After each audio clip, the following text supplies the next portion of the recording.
Un capítulo más hablando de la doctrina de las Sagradas Escrituras. En el capítulo anterior hablábamos de algunas pocas generalidades de las Sagradas Escrituras y del canon, de cómo fue que se fue conformando el canon de las Sagradas Escrituras, la lista de libros inspirados de las Sagradas Escrituras, que según dijimos eran 66 libros. En este capítulo vamos a estar hablando de aquellos libros que no fueron incluidos en el canon de las Sagradas Escrituras.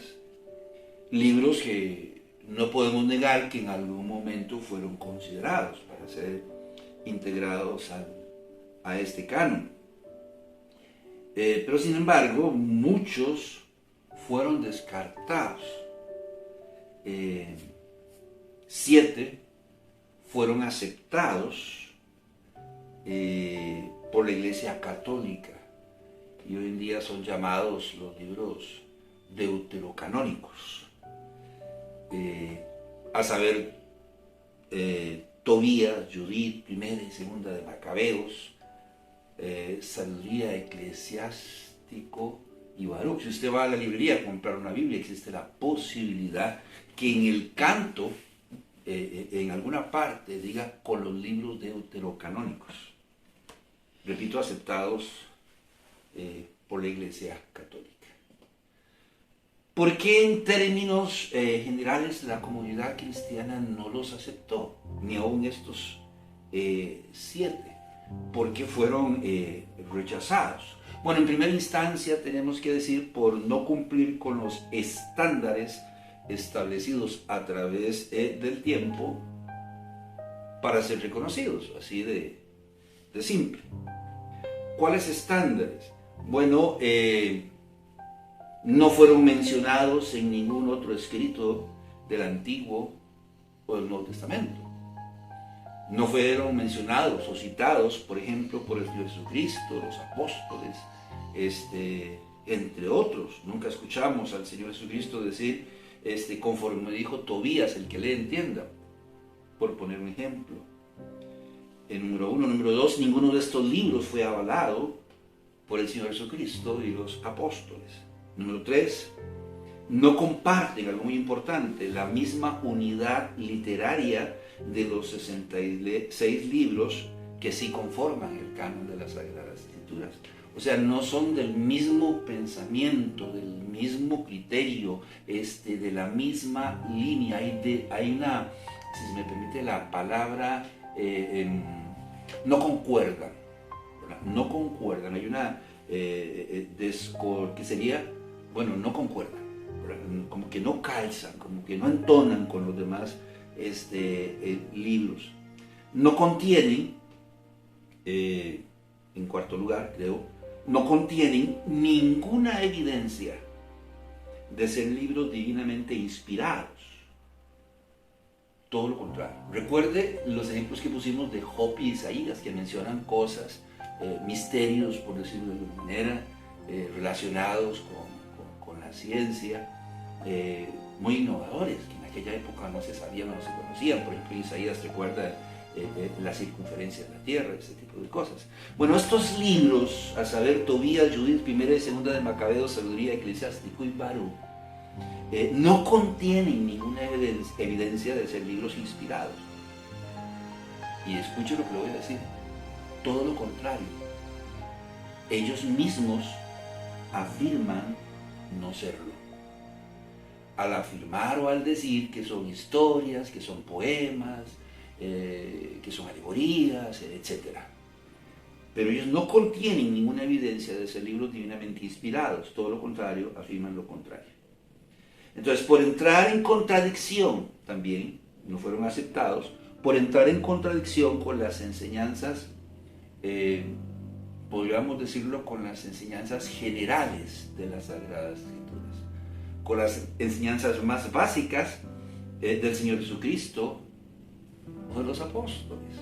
Entonces, al entrar en contradicción con el resto de los libros, es que estos libros llamados deuterocanónicos, a veces apócrifos, es que no son aceptados o reconocidos dentro del canon bíblico por la mayoría de la comunidad cristiana. ¿Que cuentan con contradicciones? Sí. Por ejemplo, el libro de Tobías menciona a un ángel llamado Rafael. Hoy es llamado San Rafael, el cual no aparece citado ni una sola vez en el resto de las Sagradas Escrituras, en ninguno de los 66 libros que conforman el canon de las Sagradas Escrituras. Este ángel, Rafael, que se supone que es enviado de Dios, fomenta una serie de doctrinas o prácticas contrarias a la palabra de Dios. Por ejemplo, fomenta la mentira. En Tobías, en el capítulo 5, del versículo 4 al 16, cuando este ángel le aparece a Tobit y a Tobías, su padre, y les dice que es judío. Dice, es que yo soy un judío. Y les da un nombre falso y una procedencia falsa, o sea, oculta su identidad. Les dice que es una persona judía y les da un nombre falso. Yo quisiera que usted fuese conmigo al libro de los Salmos, al capítulo 101, al versículo 7. ¿Qué dice el Señor al respecto? Aunque en la práctica nosotros mismos tenemos otro concepto. Dice el Salmo 101, en el versículo 7. No habitará dentro de mi casa el que hace fraude. El que habla mentiras no se afirmará delante de mis ojos. Para los que consideran que hay mentiras blancas, amarillas, como color cremita o papaya, pues déjeme decirle que la mentira es mentira. La mentira es pecado y el Señor simple y sencillamente la abomina, dice el sabio Salomón en el libro de Proverbios, en el capítulo 12, en el versículo 22. Entonces, por eso decía que en la práctica nosotros mismos no lo creemos así. Tenemos un concepto errado sobre la mentira. Mentiritas y mentirotas. Unas blancas, otras más cremitas, más color papaya, verde limón. Pero no hay tal concepto. Dice en Proverbios, en el capítulo 12, en el versículo 22. Los labios mentirosos son abominación a Jehová, pero los que hacen verdad son su contentamiento. La palabra abominación quiere decir asco, repulsión, que produce ganas de volver el estómago, ganas de vomitar, es lo que nos enseña a nosotros. Entonces, este ángel, que supuestamente es un enviado de Dios, viene a Tobit y a Tobías y se hace pasar por una persona que no es, aparenta ser quien no es, dice ser judío y les da un nombre falso. Primera contradicción. Este ángel también fomenta la superstición y la hechicería. En el relato de Tobías, del libro de Tobías, el ángel le dice a Tobías, cuando van por el camino, porque Tobías narra un viaje donde el ángel acompaña a este hombre de nombre Tobías, que tome un pez. Toma un pez y le dice, bueno, sáquele el corazón, sáquele el hígado, sáquele la hiel y guárdelo. O sea, yo me imagino que en alguna especie de morral o cangurera, ¿verdad? Entonces le dice, mira, guardarla ahí. Guarde estas cosas, por favor. No sé cómo, si las envolvió en algún papel o cómo hizo. Pero le dice que le saque el corazón, el hígado y la hiel y los guarde. Pues le van a ser muy útiles para la sanidad de varios males. Para ahuyentar los espíritus demoníacos, para sanar algunas enfermedades, etc.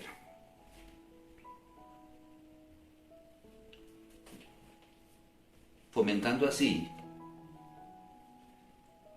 la superstición y la hechicería. Hoy la gente, donde San Rafael es un santo patrono, le tienen una imagen. Por cierto, él tiene su morral, tiene su vestidura de arcángel y tiene un pez. Y la gente se arrodilla con mucha devoción y tocan el pez y piden sanidad sobre sus enfermedades. Gracias en que un libro como este se narró esta historia. ¿Qué dice la palabra de Dios al respecto en el libro de Deuteronomio, en el capítulo 18, en el versículo 9 al 12? Deuteronomio, capítulo 18, versículo 9. Cuando entres a la tierra que Jehová tu Dios te da, no aprenderás a hacer según las abominaciones de aquellas naciones. No sea hallado en ti quien haga pasar a su hijo o a su hija por el fuego, ni quien practique adivinación, ni agorero, ni sortílego, ni hechicero, ni encantador, ni adivino, ni mago, ni quien consulte a los muertos. Porque es abominación para con Jehová cualquiera que hace estas cosas.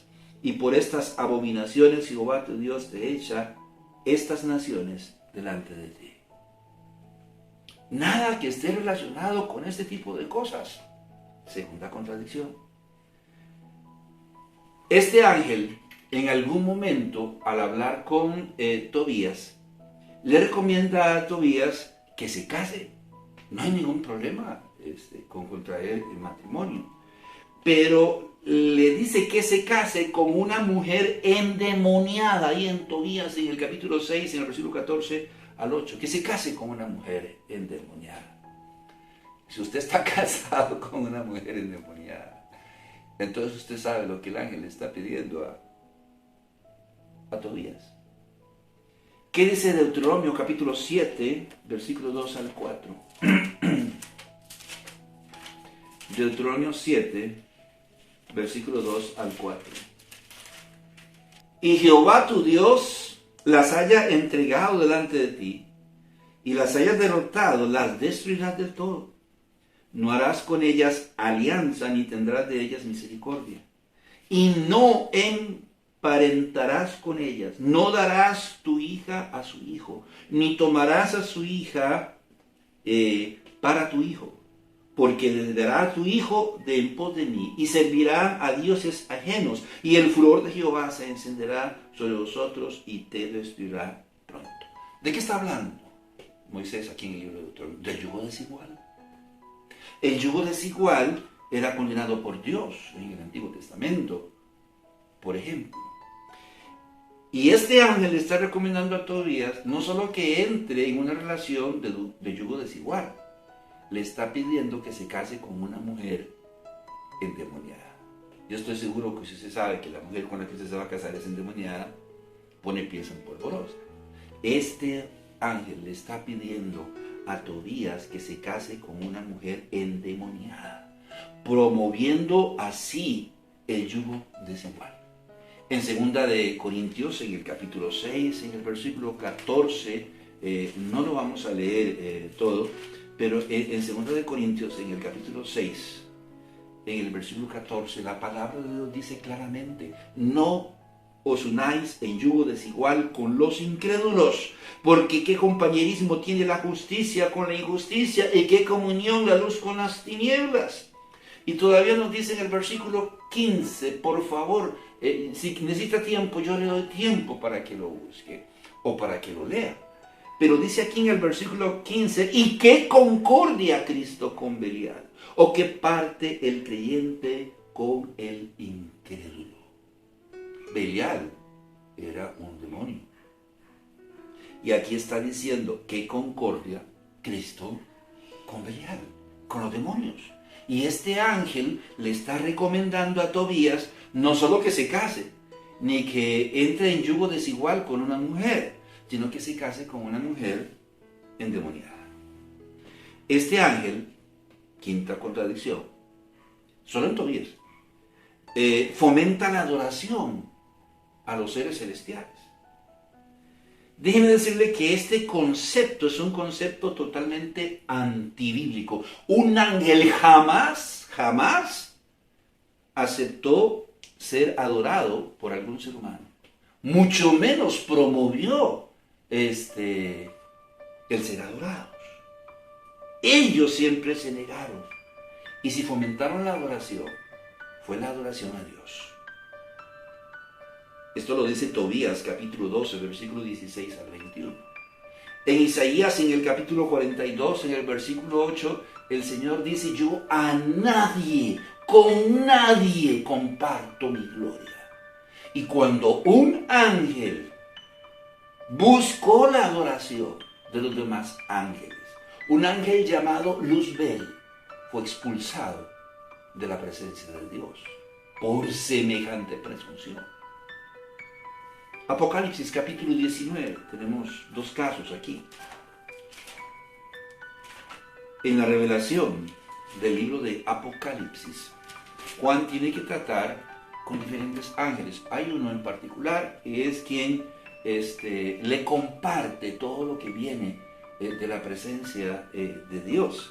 Y él está tan impresionado por este ángel que dice aquí en Apocalipsis, en el capítulo 19, en el versículo 9 al 10. Y el ángel me dijo: escribe, bienaventurados los que son llamados a la cena de las bodas del Cordero.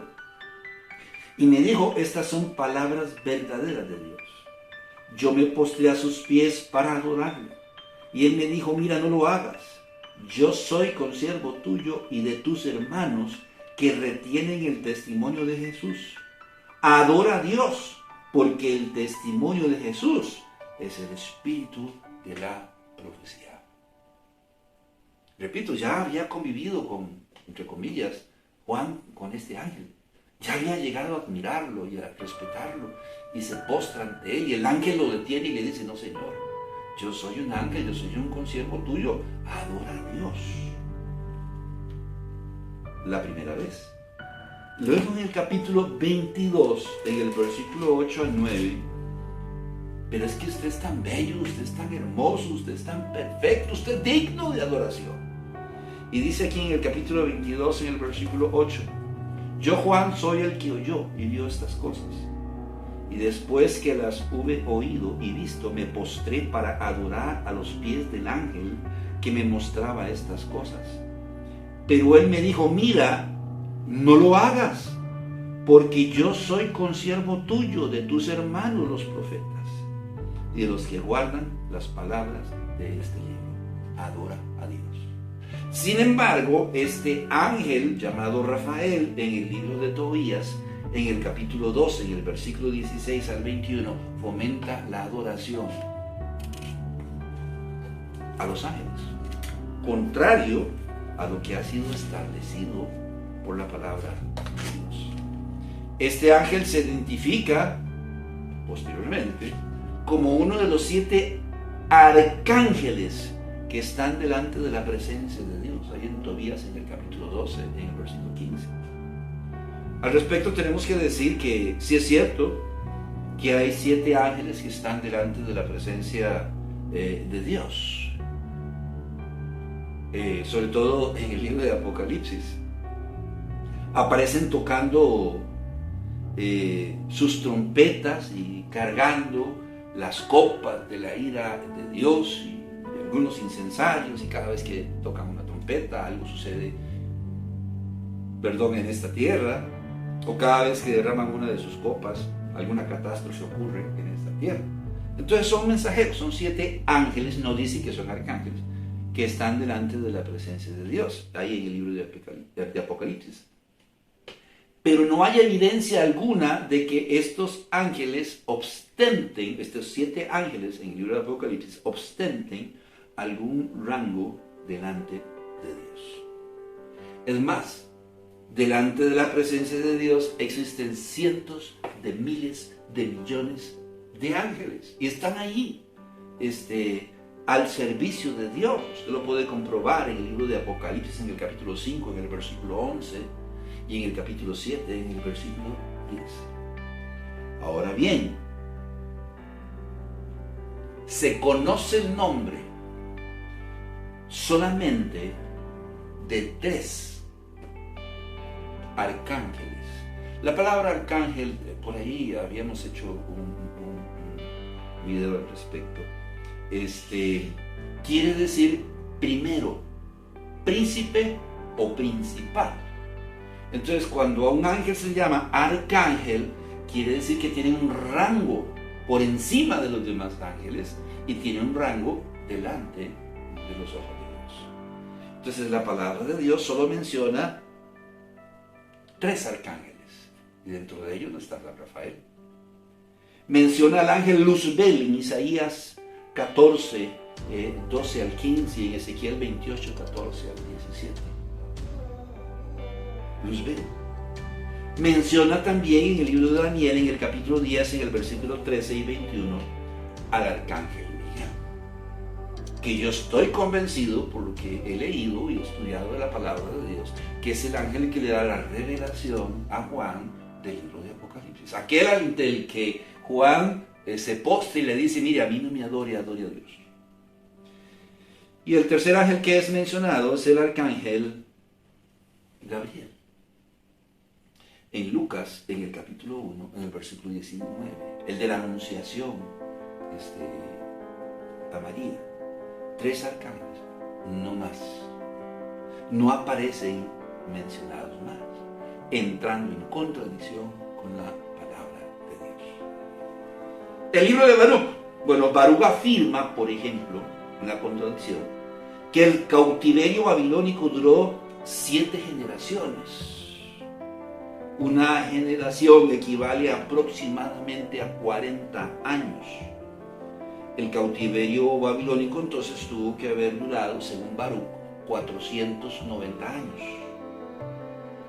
Y no 70, como afirma la palabra de Dios en el libro de Jeremías, en el capítulo 25, en el versículo 11, y como los historiadores lo han confirmado.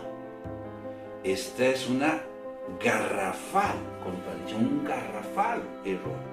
Según Baruch, entonces, el cautiverio babilónico del pueblo judío duró 490 años y no 70, como lo afirma Jeremías o lo registra la historia.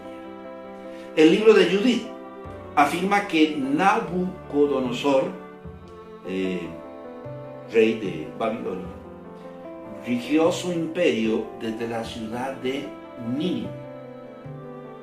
Daniel, quien fuera oficial del imperio babilónico y testigo ocular de los hechos que estaban ocurriendo en ese momento, afirma que Nabucodonosor rigió su imperio desde la ciudad de Susa, y la historia así lo confirma. Sin embargo, Baruch dice otra cosa. Como podemos ver, razones para no incluir estos libros en el canon de las Sagradas Escrituras sobran. Fue la Iglesia Católica quien, con el tiempo, incluyó algunos de estos libros en el canon de las Sagradas Escrituras, mas no son inspirados. Por ahí algún papa, porque no queremos entrar en mucha polémica al respecto, admitió que no son inspirados, pero que es necesario tenerlos como libros que pueden arrojar luz sobre verdades históricas ahí en las Sagradas Escrituras.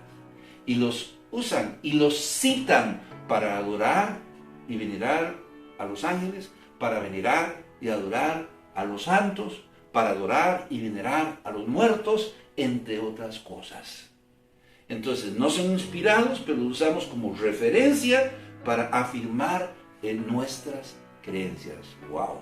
Déjeme decirle que si algo hemos insistido, es que la Biblia es nuestra única regla de fe y práctica, ningún otro libro. Entonces, no son inspirados. ¿Cómo llegaron entonces estos libros a formar parte del canon de las Sagradas Escrituras o ser incluidos? Bueno, de las antiguas versiones de la Biblia, la más notable es llamada la Septuaginta, o versión de los 70. Se le llamó así porque se cree que fue traducida del hebreo al griego por 70 hombres, los que según H.B. Pratt, autor de la versión moderna, eran todos judíos egipcios.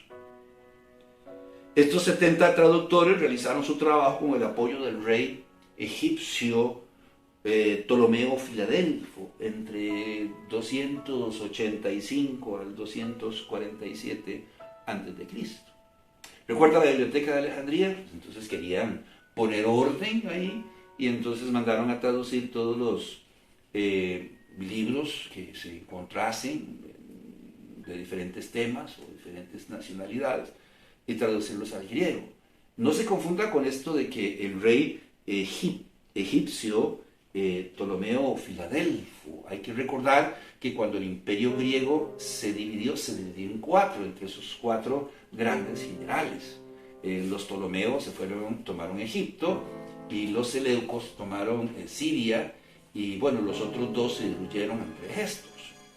Entonces, de ahí que Ptolomeo tuviera influencia griega, ¿verdad? Y al querer helenizar, por decirlo de alguna manera, al mundo, entonces dijeron: necesitamos traducir todos los libros, no importa en qué idioma está, al griego. Era el deseo de los judíos en aquella época, que habían nacido fuera de Palestina, tener una traducción también de los libros considerados como sagrados en su propia lengua nativa, y el griego. Ya el griego había tomado auge en aquella época. Entonces, no solo los judíos en Palestina, pero particularmente en algún momento histórico los judíos de Palestina. Ptolomeo, por su parte, gran admirador de las letras, fundador de la gran biblioteca de Alejandría, con el propósito de tener ahí una versión de los libros hebreos de la época, cualquier libro hebreo, el Paculola hebreo, el que fuera, no solo los libros sagrados, pidió a estos 70 eruditos que emprendieran la tarea de traducir del hebreo al griego una versión de los escritos judíos. Lo cierto es que ellos tomaron todos los libros relacionados con la historia del pueblo judío y los tradujeron al griego. Al devolverlos traducidos, fueron puestos juntos, por decirlo de alguna manera, en un mismo estante. Los libros sagrados, digamos los 39 libros del canon del Antiguo Testamento, con los demás libros que de alguna manera eran considerados históricos, y quedaron juntos. Fueron puestos juntos ahí los libros sagrados, como si hubiesen sido adicionados al canon griego. Esta versión griega, la Septuaginta, llegó a tener 15 libros más, los así llamados libros deuterocanónicos. Entonces, por un error, acomodaste la Z en la A y se quedó así. Son considerados libros históricos, pero no inspirados. Entre ellos, en algún momento tuvimos a primera y segunda y tercera de Macabeos, tercera y cuarta de Esdras, Tobías, Judith, Baruch, Saduría, Eclesiástico, la oración de Manasés, la epístola de Jeremías, Enoc, los jubileos y la ascensión de Isaías, y probablemente entre otros. Esta versión griega del Antiguo Testamento llegó a tener 54 libros y a ostentar gran circulación entre los judíos dispersos por todas las colonias fuera de Palestina y en cuyas provincias se hablaba el griego. Entonces, cuando surgió, vuelvo a repetir, los judíos de Palestina, que ansiaban de hacía mucho tiempo, y de repente aparece esta versión griega y dicen: bienvenido, pero venía cargada con otros libros que eran históricos pero no inspirados. De modo que por error estos libros fueron incluidos en la versión griega de los 70, y de ahí a otras versiones, aún con el rechazo de la comunidad judía y de muchos cristianos. Círculo. Los libros llamados deuterocanónicos son libros históricos, no nos vamos a cansar de repetirlo. Novelas épicas, ¿verdad? Escritas en un periodo llamado los 400 años de silencio. El primer canon de las Sagradas Escrituras, este primer canon de 39 libros de la Biblia hebrea, se le atribuye al escriba Esdras. Dice que Esdras, si no recuerdo, preparó, capacitó e instruyó como a 120 hombres escribas para recopilar los 39 libros que hoy conforman el canon de las Sagradas Escrituras del Antiguo Testamento. Entonces, a él se le atribuye haberlo cerrado en el siglo V antes de Cristo. Dice: estos son, ¿verdad? Entonces, estos son. Esto quiere decir que para la época en que vivió Esdras ya se habían escrito todos los libros del Antiguo Testamento. Después de Esdras no apareció ningún hombre, ningún profeta, nadie, ni predicando, ni enseñando, ni parándose en los templos o en las sinagogas, con una nueva instrucción, una nueva enseñanza de parte de Dios. Nadie. No apareció ningún profeta predicando o profiriendo alguna palabra de parte de Dios. 400 años después, se rompe el silencio y se escucha una voz que clama en el desierto. Y aparece Juan el Bautista. Entonces hubo 400 años de silencio hasta Juan el Bautista. Durante este periodo de 400 años de silencio, sí se escribieron algunos libros, gente que estaba en su casa y quería escribir alguna poesía, o que escribió algún relato familiar, como Tobías, o que registró un poema épico, como puede suceder en cualquier época. Lo que estamos diciendo es que en 400 años después de Esdras no apareció ningún profeta importante diciendo que traía un mensaje de parte de Dios. Nadie. Aunque sí hubo personas que en su casa escribieron novelas épicas, o fábulas, o relatos familiares. Algunas novelas como Tobías o Judith, pero no eran inspirados, pues no reunían las características necesarias para hacerlo. De modo que no fueron mencionados, no fueron aceptados, no fueron reconocidos, porque no fueron mencionados en ningún otro escrito del Antiguo Testamento. El libro de los Salmos no cita a Tobías, a Baruch, a Eclesiástico, a Sabiduría, no lo cita. Ninguno, nadie. Entonces no fueron aceptados porque si ninguno de estos libros fue avalado por el Señor Jesucristo, los apóstoles no podían ser aceptados. Si no comparten la misma unidad literaria de los 66 libros que conforman el canon de las Sagradas Escrituras, no solo los 39 del Antiguo, sino los 27 del Nuevo, entonces no podían ser aceptados. Si no contienen ninguna evidencia de ser libros divinamente inspirados, y por el contrario afirman no serlo, entonces no pueden ser aceptados. Si entran en contradicción, y ya consideramos algunas, si entran en contradicción con las enseñanzas básicas de las Sagradas Escrituras, no los podemos considerar como inspirados, porque no los son. Ahora bien, tenemos lo que tenemos. 66 libros. Yo le pregunto a usted, ¿cuántas veces se ha leído usted la Biblia completa de pasta a pasta? Estos 66 libros en toda su vida. Una. Ninguna.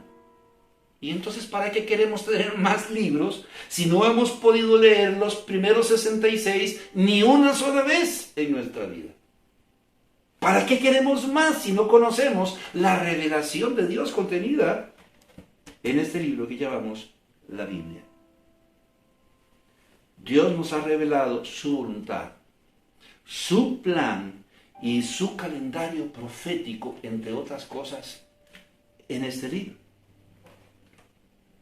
Su consideración ha transformado la vida de las personas, la vida de cientos de miles, por qué no decirlo, de millones de personas a través de la historia. Así como está. ¿Para qué queremos más? Juan 20, 30 al 31, acertadamente nos dice: estos libros, de alguna manera, históricos, fábulas, relatos, historias, yo los he leído con todo respeto y consideración. No me enseñan nada. Y en Juan 20, 30 al 31 dice: hizo además Jesús muchas otras señales en presencia de sus discípulos, las cuales no están escritas en este libro. Pero estas se han escrito para que creáis que Jesús es el Cristo, el Hijo de Dios, y para que creyendo tengáis vida en su nombre. 66 libros. Estas se han escrito para que creáis. ¿para qué queremos más? Mire, mi amigo, mi amiga, tome este libro y comience a depender de él. Él no necesita más. Ni podemos ponerle, ni podemos quitarle. Es la completa revelación de la palabra de Dios. Y si algo sí necesitamos es depender de ella, para que sea la medicina que sane nuestra mente, nuestro cuerpo y nuestra alma. Que Dios le bendiga.